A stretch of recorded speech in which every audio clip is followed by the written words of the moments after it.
Hello everybody, and welcome back to the Halo Chronicle. This video is another installment in my Halo commentary series. Today's topic is the Halo TV show.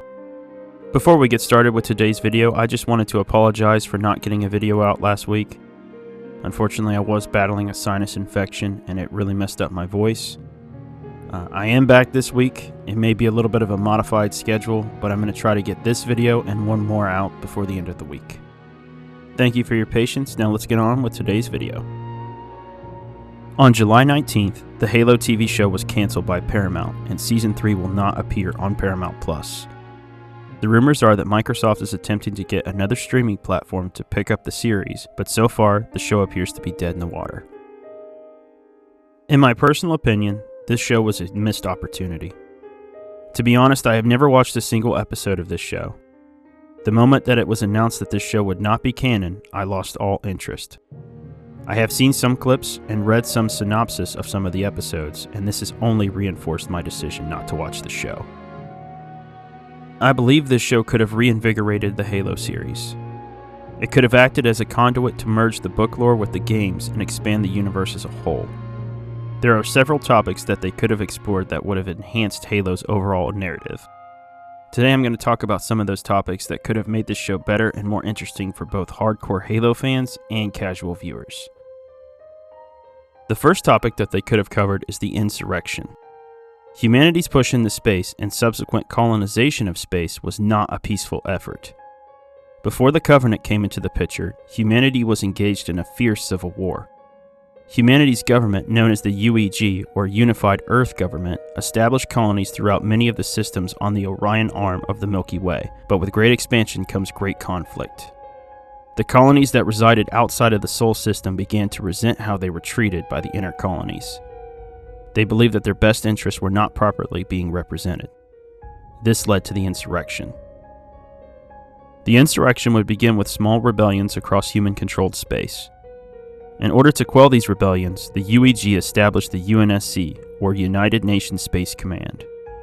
The UNSC would begin tactical operations all across the outer colonies in an effort to restore order, but just as they would end a rebellion in one system, another would spring up somewhere else. Eventually, the UNSC turned to the Office of Naval Intelligence, or ONI, to conduct studies on the possible outcomes of this civil conflict. ONI found that the most likely scenario would be a breakout of a full-scale civil war and the complete collapse of human civilization. This led the UNSC to desperation. That desperation led to the creation of the Spartan II program. I would have loved to have seen how this conflict would have played out in a Halo TV series. It could have given a real in-depth look at why the Spartan II program came into existence and showcased the brutality of the human civil war that was the Insurrection. The next topic could have been the actual recruiting and training of the Spartan IIs. The recruiting process of the Spartans was extensive. Dr. Catherine Halsey and Jacob Keyes would span the galaxy looking for potential candidates. These candidates would be 6-year-old children that had a specific set of genetic markers. They would perform various tests on these children, and those who were selected would be kidnapped and replaced with Flash clones. The show could have delved deep into the selection process and the Spartan II training on Reach. We could have seen the Master Chief progress and distinguish himself from the other candidates. We could have seen their extensive training regimen, as well as their horrific augmentation process. The last topic could have been the origins of the Human Covenant War.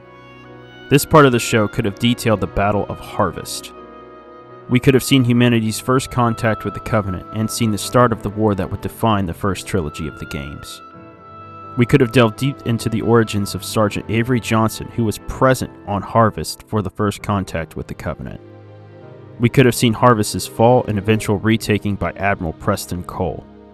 This show could have also shown the war from the Covenant's perspective. We could have seen the rise of the Prophet of Regret, Mercy, and of course, Truth. It could have detailed the Prophet's deception that led to the Covenant's conflict with humanity. The Halo TV show failed due to a multitude of factors, including its alterations to the Halo's narrative, its changing of core characters, and its lack of continuity with the established canon. A show that would have included all the topics I just covered would have expanded on the lore in a way that honors both readers of the books and anyone who has played the games. It could have added a significant amount of context to the events we play in each game and created a new level of appreciation for Halo's overall narrative. Not to mention the renewed interest it would have brought to the series as a whole. Overall, if the Halo TV show were to come back in some fashion, I would like to see it rebooted. I would like to see the new creators honor the source material in a much better way than was done by the now canceled series.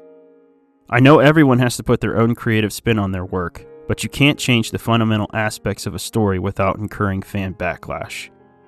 I believe that fan backlash is what ultimately killed this series. Hopefully, the failure of this series doesn't stop us from seeing another attempt somewhere down the line. I really think Halo can be adapted into a fantastic TV show, but it has to be done right. Thank you for watching today's video. The thoughts and opinions expressed in this video are solely my own. If you have any other ideas of how the series should have gone, please let me know in the comments below. I would love to hear them. Thanks again for watching, and I will catch you guys in the next one.